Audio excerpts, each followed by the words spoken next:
Well, howdy, everybody. This is John Michael. It's the second Sunday of Lent. And we're in Mark's Gospel this year. And we go from last week, which was the temptation in the desert, led by the Spirit. Now we go to another time of solitude, but it's a time of glorification. It's the time on the mountain of transfiguration. Now, there's some key things here. Jesus goes into solitude, but he takes Peter, James, and John into solitude this time. First time he went totally by himself. Now there's a little bit of community. Out of the 12, he's especially close to Peter, James, and John. So that's a lesson in community as well. You can't be close to everybody in your community. You usually have 3 or so who you're really, really spiritual friends with. And in this case, it was Peter, James, and John. They go into solitude. Jesus experiences the transfiguration. Now you'll notice that he's conversing with Elijah, right, and Moses. So the law and the prophets. Elijah is the prophets, Moses is the law. And so he's fulfilling the law and the prophets. They're discussing, some of the other Gospels say, his passion.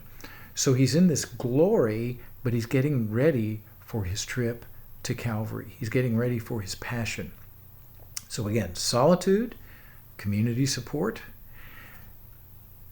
law and prophets, he's fulfilling them, but he's also being encouraged by them to face his passion.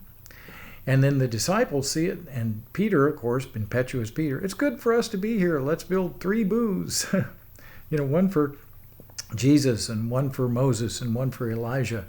Typical, kind of the human religious impulse. Let's make a religion out of this. Let's institutionalize this.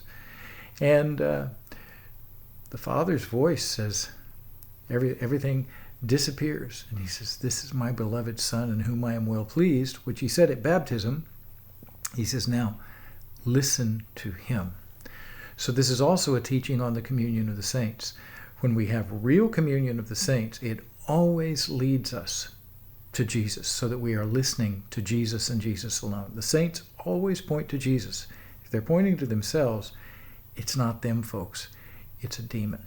It's a delusion. It's an illusion. It's not true. It's fraudulent.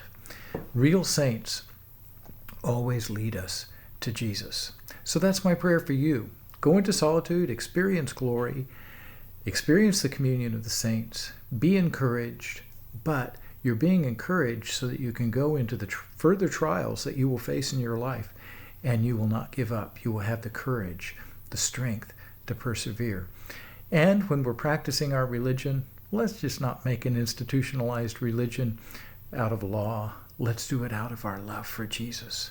Then everything will make sense and come together perfectly. That's my prayer for you. I love you. All things are possible with God.